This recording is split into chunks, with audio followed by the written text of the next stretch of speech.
오늘 마태복음 22장 23절로 32절 말씀을 중심으로 예수 부활, 내 부활이라는 제목으로 함께 하나님의 말씀을 살피려고 합니다. 오늘은 부활주일입니다. 이 부활이라는 단어는요, 아나스타시스라는 헬라어 단어인데 이게 두 단어가 합성된 말입니다. 이 아나라는 말은요, 위라는 뜻이에요. 위로. 그 다음에 이스테미라는 단어는요, 동작이 끝날 때까지 꼿꼿하게 서 있는 것을 뜻해요. 그러니까 죽은 자가 일어나서 꼿꼿하게 살아있는 그런 상태를 이 아나스타시스라는 단어로 표현을 한 것이고, 우리말로는 부활이라고 번역을 했고요. 영어로는 resurrection이라고 번역을 해서 쓰고 있습니다. 죽어 누워있던 자가 다시 살아나는 것뿐만 아니라 그 살아난 자가 벌떡 일어나서 계속 활동하는 것까지 포함하는 단어가 이 아나스타시스 부활이라는 단어가 가진 뜻입니다. 그래서 신학에서는요, 단순히 죽었다가 다시 살아나는 이 소생과 이 부활을 구분을 합니다. 소생은 죽은 자가 그냥 살아나는 것, 그저 살아나는 것을 의미하지만, 부활은 죽은 자가 다시 살아나서 다시는 죽지 않는, 영원토록 사는 그런 것을 의미합니다. 그러므로 우리 예수님은 죽었다가 다시 살아 일어나셨고, 이제 두 번 다시는 죽지 않는 그런 분이라는 뜻이고요. 게다가 그것은 출발, 스타트에 불과하고, 예수를 믿는 우리까지도 모두 그러한 예수님의 부활에 참여하게 된다는 것이 성경이 말하는 분명한 진리입니다. 오늘 성경 본문은 부활에 관한 궁금증을 풀어주는 장면이 기록되어 있어요. 진보적이고 또 자유주의 신학을 따르는 사두개인들이 예수님께 와서 부활에 관하여 질문을 합니다. 본래 이 사두개인들은요, 부활을 믿지 않습니다. 그러면서 저들 나름대로 이 부활이 가당치 않다며 그들 나름대로 가진 그 논리로 예수님께 찾아와서 예수님에게 부활 그런 것 얘기하지 마시오, 지금 이렇게 항의조로 질문하는 겁니다. 성경 본문에 이렇게 기록되어 있어요. 선생님이여, 모세가 일렀으되 사람이 만일 자식이 없이 죽으면 그 동생이 그 아내에게 장가들어 형을 위하여 상속자를 세울지니라 하였나이다. 우리 중에 7형제가 있었는데 마지가 장가들었다가 죽어 상속자가 없으므로 그 아내를 그 동생에게 물려주고, 그 둘째와 셋째로 7째까지 그렇게 하다가 최후에 그 여자도 죽었나이다. 그런즉 그들이 다 그를 취하였으니 부활 때에 7 중 누구의 아내가 되리이까? 이렇게 물어본 거예요. 사두개인들은 부활이 정말 궁금해서 예수님께 질문한 것이 아닙니다. 사두개인들의 사상을 연구해보면 그들은 모든 것을 물질로 보는 유물론자 비슷해요. 영혼도 없고 영혼이 없으니까 죽어서 있다는 그런 사후세계도 그들은 없어요. 예수님 당시 사두개인들은요, 정치 지도자와 그 당시에 지배적인 지주 그룹에 속해 있는 자들이었습니다. 그래서 그저 눈앞에 펼쳐 있는 현실과 재물이 그들의 삶의 전부였고요. 천사니 영적인 신비니 이런 것은 다 부정을 했습니다. 내 마음대로 자유롭게 살면서 하고 싶은 것 마음껏 하고 누릴 것 다 누리는 그런 식으로 삶을 사는 자들이었습니다.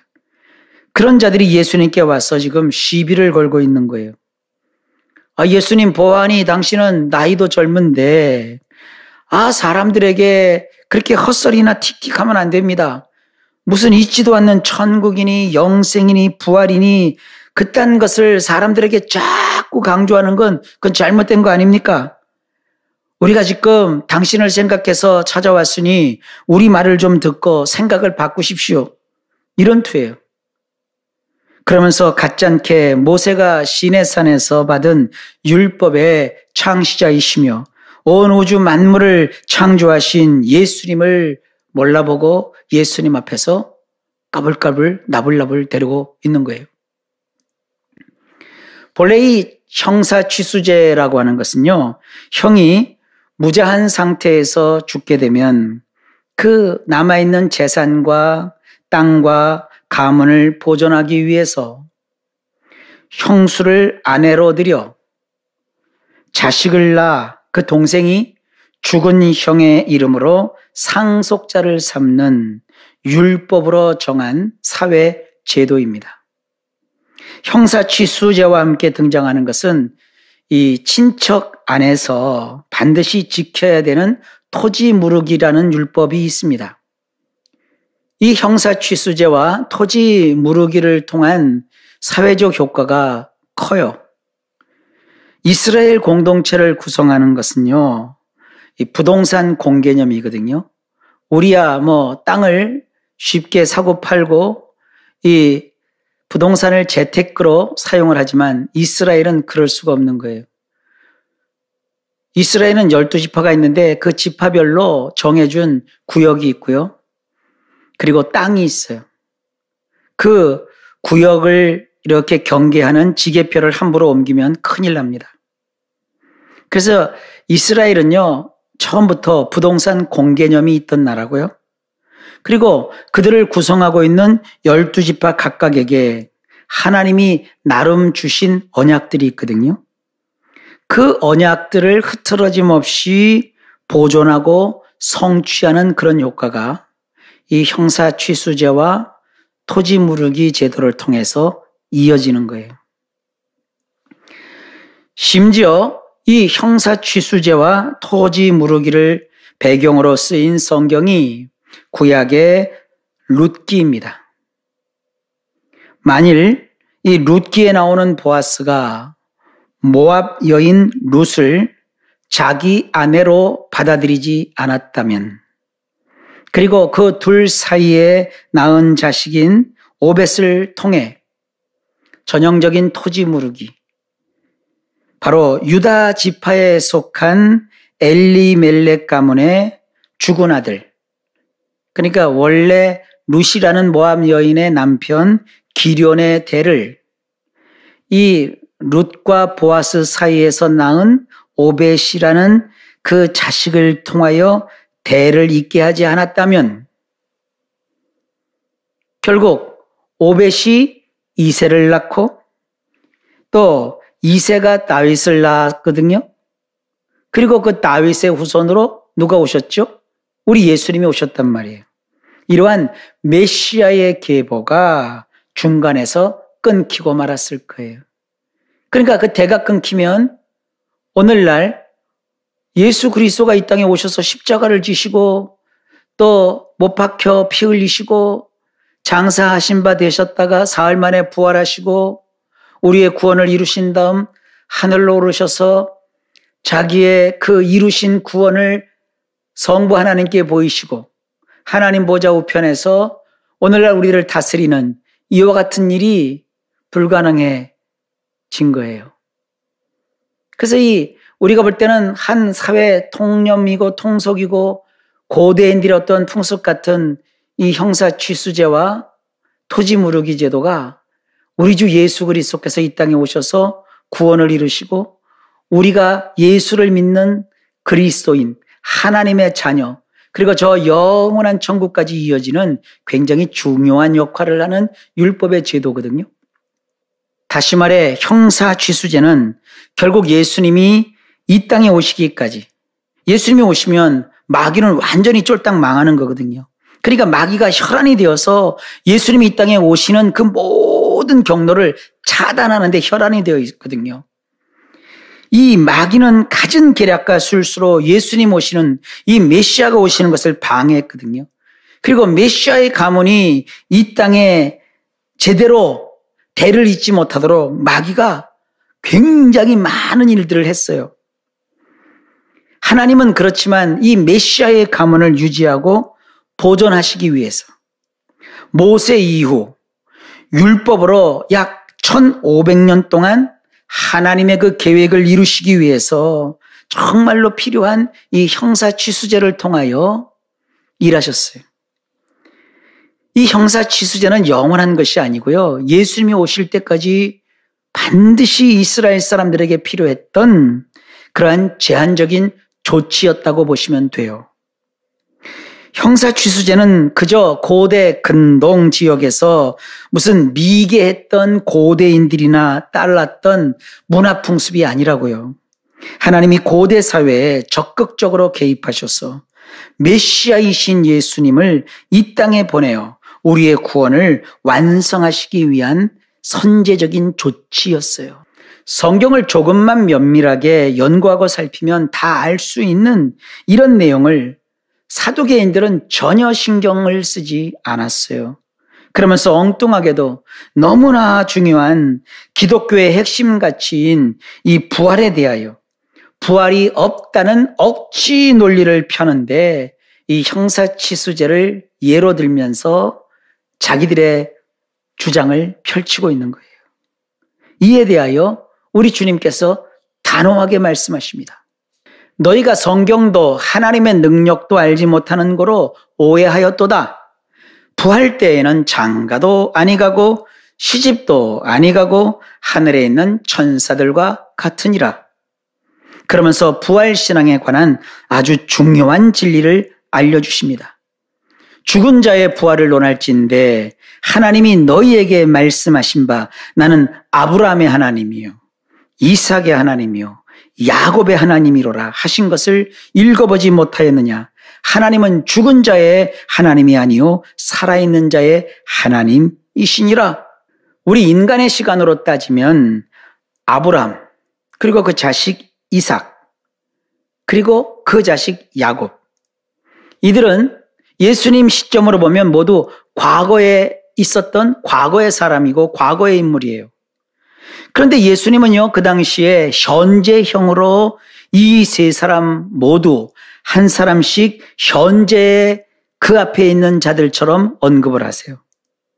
나는 현재 아브라함의 하나님이요, 현재 이삭의 하나님이요, 현재 야곱의 하나님이다. 이런 식으로 표현을 하세요.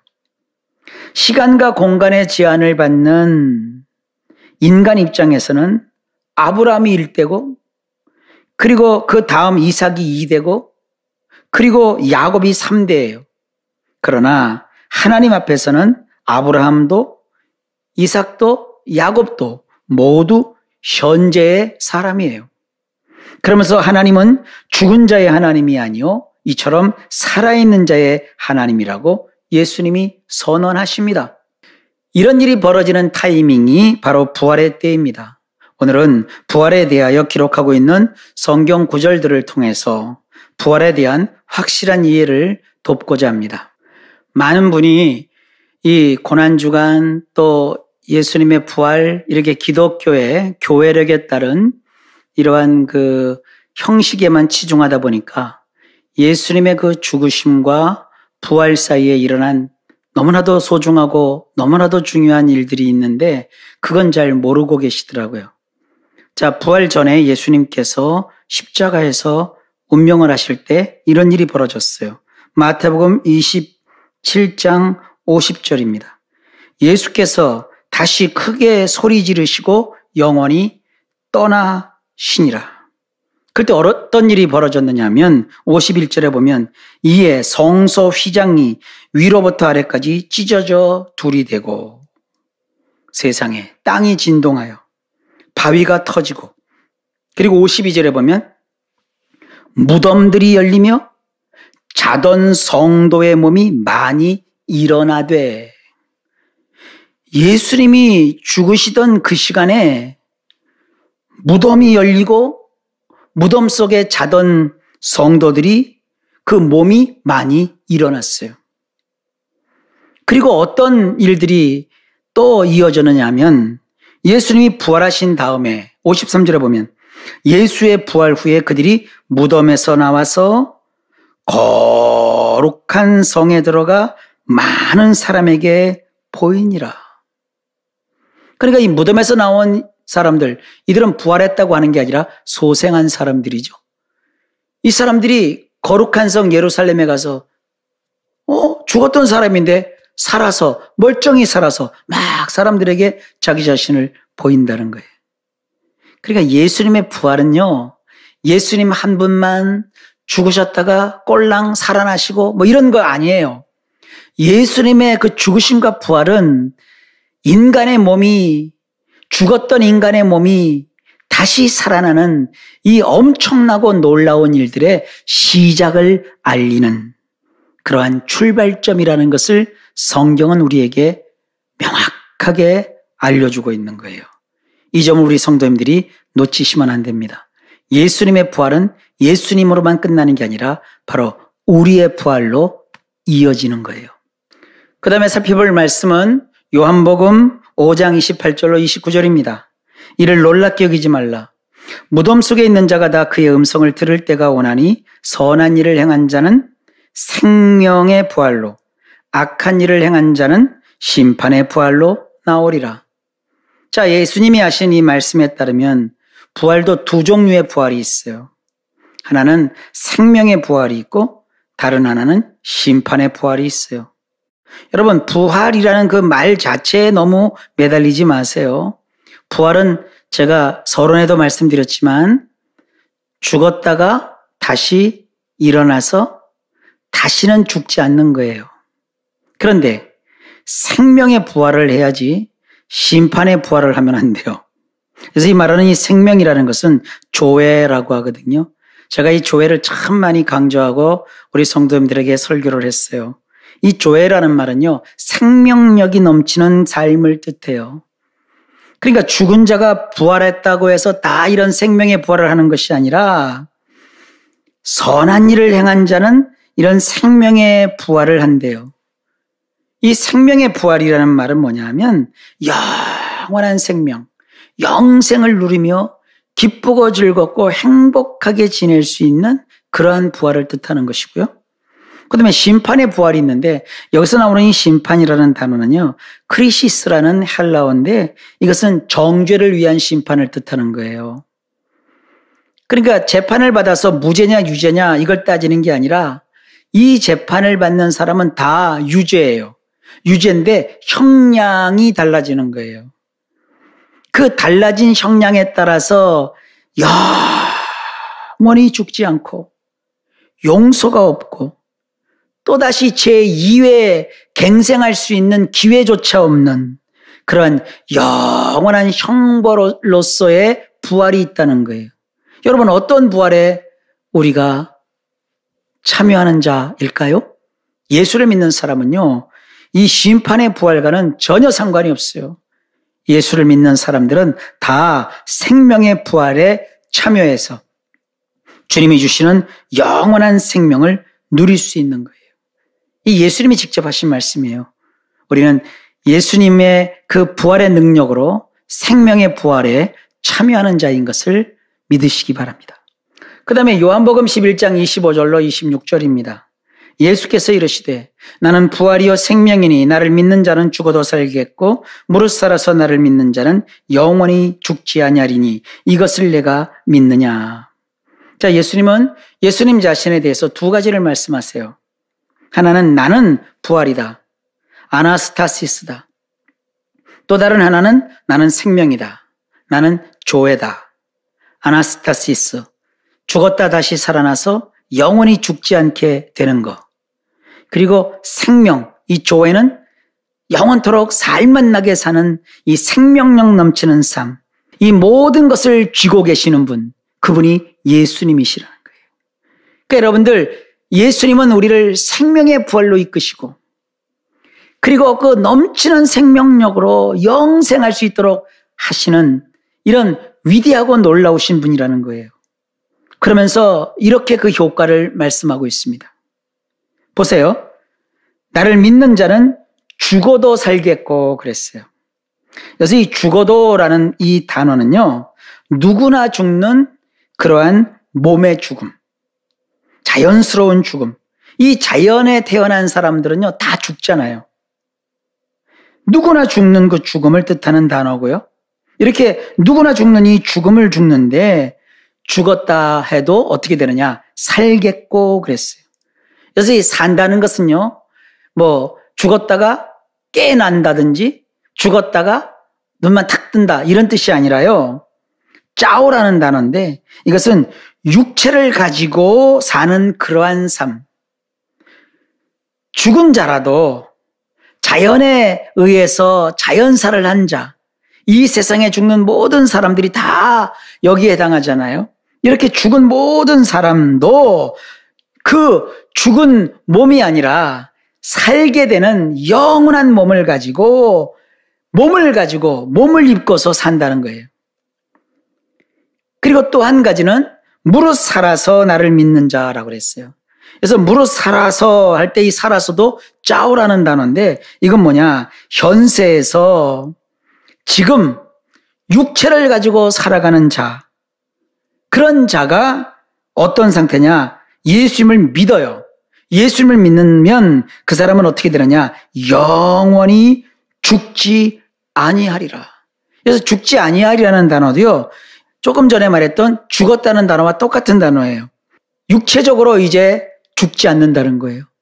그래, 예수님의 부활로 인해서 어떤 일이 벌어집니까? 예수님은 부활이시고 생명이시라고요.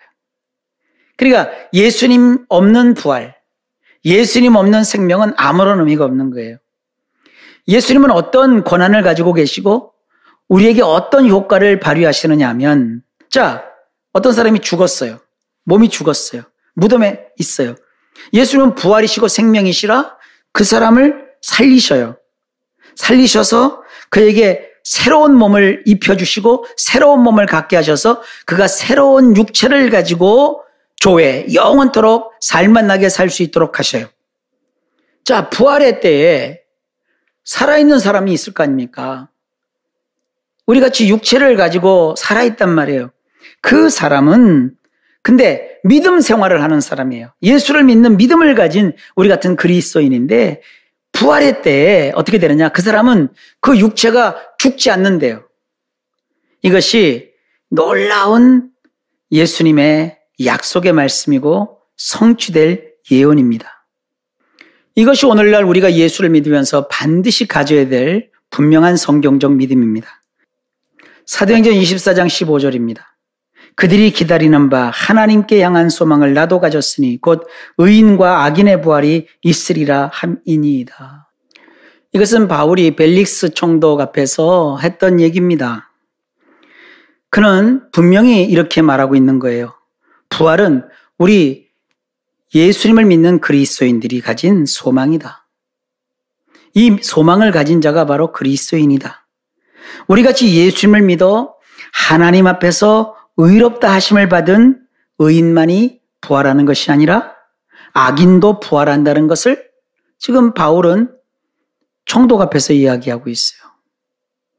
여러분, 예수 안 믿는 사람들은 죽으면 구천을 떠돌고 뭐 귀신이 되고 그런 게 아닙니다. 믿는 자나 안 믿는 자나 죽으면 다 무덤에 묻히죠. 성경은 우리 믿는 사람들은 잔다고 표현을 합니다. 우리 영혼은 낙원에 가서 주님의 재림 때를 기다리고 있고요. 그리고 믿지 않는 사람들은 죽으면 지옥의 대기소 같은 음부로 떨어져서 거기서 고통 속에 있다가 예수님이 부활하는 그때가 되면, 그 부활의 때가 되면 예수님께서 그 모두를 부활시켜요. 그래서 우리는 의인의 부활, 그리고 믿지 않는 저 사람들은 악인의 부활에 참여하게 되는 거예요.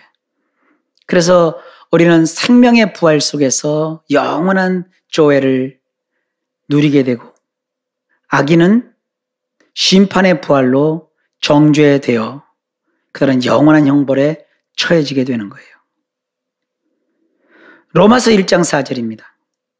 성경의 영어로는 죽은 자들 가운데서 부활하사 능력으로 하나님의 아들로 선포되셨으니 곧 우리 주 예수 그리스도시니라. 부활이 얼마나 중요하느냐 하면 우리 예수님이 죽은 자들 가운데서 부활하셨는데 이는 능력 안에서 된 것이라고 말합니다. 엄청난 힘의 작용이 있었다는 뜻이에요. 심지어 예수님이 부활하시는 그 순간에는요, 어떤 물리적인 힘도 작용했어요. 그래서 마가복음 16장 4절과 누가복음 24장 2절을 원문으로 보면 그 예수님의 무덤을 막았던 돌은 굉장히 큰 돌이었는데 그 돌이 멀리, 아주 멀리까지 굴러갔다고 되어 있어요. 이런 물리적인 힘이 예수님이 부활하는 그 시간에 작용한 거예요. 이런 예수님의 부활 사건으로 인해서 어떤 일이 벌어졌느냐? 예수님을 비로소 하나님의 아들로 선포할 수 있었대요. 그래서 이 선포라는 말은요, 그렇다고 딱 규정하는 것을 뜻해요. 일종의 공식 임명식과 같은 거예요. 예수님이 오셔서 이 땅에서 수많은 자의 병을 고치셨어요. 귀신도 쫓아내셨어요. 기적도 행하셨어요. 죽은 자를 살리셨어요. 그런데 그런 것으로서 예수님이 하나님의 아들로 선포된 것이 아니라 공식적으로 예수님이 하나님의 아들로 선포된 것은 십자가에 못 박혀 죽으시고 죽은 자들 가운데서 부활하심으로써 비로소 예수님의 아들로 선포되셨어요. 부활은 바로 우리 예수님을 진정한 구주, 진정한 예수님이 되게 하는 아주 중요한 사건이라고 말하고 있는 거예요. 로마서 6장 5절입니다. 만일 우리가 그의 죽으심과 같은 모양으로 연합한 자가 되었으면 또한 그의 부활과 같은 모양으로 연합한 자도 되리라. 자, 그래서 같은 모양이라고 나와 있는데 이게 한 단어거든요. 호모이오마라는 단어인데 이것은 똑같은 경험. 쉽게 말하면 우리식으로 하면 카피, 복사 이런 뜻이에요. 혹은 닮은 꼴이라는 뜻이에요. 우리가 예수님의 죽음과 닮은 꼴, 복사판 이렇게 연합한 자가 되었다면 이 연합이라는 말은요, 동질성, 동일화 이런 것을 뜻해요. 그러니까 동질화라고도 하죠. 예수님이 죽으셨잖아요. 우리 역시도 예수님과 똑같은 그런 죽음의 경험, 그런 똑같은 닮은 꼴로서 우리도 역시 죽는다는 거예요. 예수님이 십자가에 죽으셨는데 우리라고 여러분 죽지 않겠습니까? 우리가 부활에 대해서 바른 신앙을 가지고 계셔야 돼요. 인간은 누구나 다 죽습니다. 그러나 다 죽는 인생인데 빨리 죽으려고 하지 마세요. 일부러 죽으려고 하지 마세요. 억지로 죽으려고 하지 마세요. 스스로 죽으려고 하지 마세요. 예수님이 십자가에 못 박혀 죽으신 것처럼 우리도 우리 인생 가운데 죽는다고요. 아프지 않다가 자연적으로 수명이 다 해서 죽는 것이 가장 행복하고요. 또 불의의 일들로서 우리의 생명이 끝나기도 해요. 어쨌든 어떤 모양으로든 우리가 죽잖아요. 근데 나 혼자 죽는 게 아니라 주님이 죽으신 것처럼 우리도 그러한 죽는 자가 된다 해도 주님이 부활하셨어요. 주님이 부활하셨으므로 그와 똑같은 같은 모양, 호모이오마 똑같은 경험으로 복사판으로 닮은 걸로 무덤에서 주님이 일어나신 것처럼 우리도 부활한다는 거예요. 이걸 믿으시라는 거예요. 예수님이 죽으셨는데 나도 역시 죽어요. 그런데 죽음에서 예수님이 부활하셨어요. 나도 똑같이 죽어도 다시 살아요. 이 부활신앙, 이걸 우리 성도님들이 다 가지셔야 합니다. 예수의 죽음, 그것이 내 죽음이고 예수의 부활, 그것이 내 부활입니다. 이런 신앙을 우리가 가져야 합니다. 여러분 인생을 살다 보면 다 고난 당하고 고생도 하죠. 그럴 때마다 나 홀로 이 고생을 왜 해야 되는가? 왜 나만 이런 어려움을 겪어야 되느냐? 이렇게 하지 마세요. 주님과 함께 주님도 그런 고초를 다 겪으셨다고요. 그와 마찬가지로 부활 역시 우리 주님과 함께 우리도 주님처럼 부활하게 되는 거예요. 이런 신앙 꼭 가지시기 바랍니다. 그래서 예수 믿는 사람들은요, 어렵고 힘들다고 포기하거나 끝내잖아요. 어려울 때마다 우리 예수님 나와 똑같은 경험을 하셨어. 나도 지금 예수님이 겪은 고초를 겪고 있는 거야. 나는 그저 카피본이지 뭐. 제가 우리 성도님들 어디 아프거나 힘들 때마다 찾아가서 하는 얘기가 제일 일성이 뭡니까? 예수님 생각하세요. 주님 십자가 고통을 생각하세요. 몸이 여기저기 아프고 욱신욱신거려요. 왜 나만 이렇게 아파야 돼? 왜 나는 이렇게 버림을 받아야 돼? 하나님 왜 나를 기억하지 않습니까? 그러지 마시라고요. 예수님도 십자가에서 욱신욱신거리셨는데 얼마나 아프셨을까? 예수님의 그 통증과 고통에 비해서 내가 지금 겪는 것은 아무것도 아니야. 여러분 이렇게 생각하시면 돼요. 그렇게 살아가는 그런 인생관을 갖고 그런 자세로 인생을 사는 우리들에게 남은 것은 뭐냐? 예수님이 찬란하게 부활하신 것처럼 우리도 부활한다는 거예요. 이 부활신앙을 가지면 현실의 어려움 거기에 넘어가지 않습니다. 여러분 죽기를 각오하고 달려드는 사람을 누가 이깁니까? 사람과의 경쟁 두려워하지 마세요. 하면 돼요. 예수님 죽으셨다 부활하셨는데 내가 일하다가 잘못되면 뭐 죽기밖에 더 하겠어요? 그런 신념과 투철한 의지를 가지고 어떤 어려움이 와도 우리 예수님을 믿는 이 신앙 안에서 예수님과 동일화, 동질화를 해서 같은 모양 예수님도 이 고난 겪으셨어. 그런 예수님이 찬란하게 부활하셨어. 나도 부활할 거야. 나도 다시 일어날 거야. 나도 다시 회복될 거야. 장차 나에게 부활의 그 약속이 있는데 현실에서도 순간순간마다 부활하신 예수님이 나에게 능력을 주셔서 일어날 거야. 새롭게 될 거야. 풀릴 거야. 나에게 좋은 일이 생길 거야. 이런 믿음으로 부활신앙으로 세상을 살아가십시오. 부활을 신앙을 가진 사람은 이렇게 살아갑니다. 베드로전서 1장 3절입니다. 우리 주 예수 그리스도의 아버지 하나님을 찬송하리로다. 그의 많으신 긍휼대로 예수 그리스도를 죽은 자 가운데서 부활하게 하심으로 말미암아 우리를 거듭나게 하사 산 소망이 있게 하시며, 이 부활로 말미암아 부활신앙을 가진 사람에게는 산 소망이 있다고 말해요. 이 산이라는 단어는 짜오, 살아있다는, 생생하다는 뜻이고요. 소망은 엘피스라고 하거든요. 그러니까 이상과 상상 속에만 이렇게 무슨 야릇하고 멋진 어떤 것들을 갖고 있다가 삶에서 조금 힘들면 펑 하고 터지는 그러한 매갈이 없는 소망이 아니라 나로 하여금 인생을 살맛나게 하고 사는 것을 느끼게 하는 그런 소망을 부활신앙을 가진 사람은 가진다는 뜻이에요. 고린도서 4장 7절로 10절입니다. 우리가 이 보배를 질그릇에 가졌으니 이는 심히 큰 능력은 하나님께 있고 우리에게 있지 아니함을 알게 하려 함이라.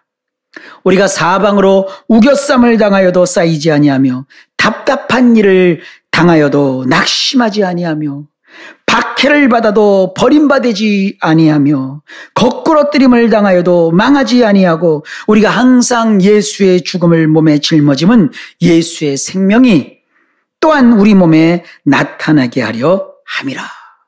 여러분 현실에서 억지로 슈퍼맨이나 원더우먼이 될 필요가 없어요. 내 안에 있지도 않은 신앙을, 굉장한 신앙을 내가 가지고 있는 것처럼 막 자기를 드러내려고 할 필요도 없어요. 우리는 이 진리의 말씀을 잘 깨닫고 그저 말씀대로 나름대로 순종하면서 사시면 돼요. 현실이 참 어렵고 힘듭니다. 그러나 부활신앙을 가진 사람은 이 어렵고 힘든 세월 속에서도 예수님과 나 자신을 동일시하며 어떠한 고난도 다 참고 견디시면서 결국은 부활의 영광을 한 몸으로 보여주신 예수님이 우리의 인생 속에 함께 하셔서 그 어떤 일도 다 감당하게 하실 줄 믿습니다. 아무리 힘들고 어려워도 또 몸이 아무리 약하고 피곤해도 이것은 다 고난을 경험하고 죽음을 경험하신 우리 예수님과 동일시하는 과정이다. 그리고 미래에 나는 예수님이 부활하셨기 때문에 다시 부활한다. 그래서 현실 속에서 전혀 굴하지 않고 삶을 살아갈 수 있습니다. 지금 참 인생이 어렵고 고달프죠. 포기하고 싶기도 하고 그만두고 싶기도 하는 이런 때입니다. 다른 거 아닙니다. 죽으셨다가 부활하신 예수님을 믿는 이 부활신앙, 예수의 죽음 내 죽음은 예수의 부활 내 부활이라는 이 투철한 부활신앙을 가지시고 미래에 부활할 사람들이 현재 어려움과 고난을 여기서 무너지거나 거기에서 포기하는 자들이 아니라 주님과 함께 잘 헤쳐나가고 이기시고 견디는 놀라운 우리 성도님들 다 되시기를 예수님의 이름으로 축복합니다. 예수 부활, 내 부활입니다. 기도합니다. 주님이 부활하셨습니다. 나도 부활합니다. 현실이 고달프고 힘들 때 이것은 죽음을 당하신 예수님과 내가 동일시되는 과정이구나. 이 믿음 갖고 어떠한 어려움 속에서도 주님을 믿고 의지함으로 다 견디고 이기고 감당하게 하시고 그리고 승리케 하시는 부활의 영광을 맛보아하는 우리 모든 성도들 되게 하여 주옵소서. 예수님의 이름으로 간절히 기도하옵나이다. 아멘.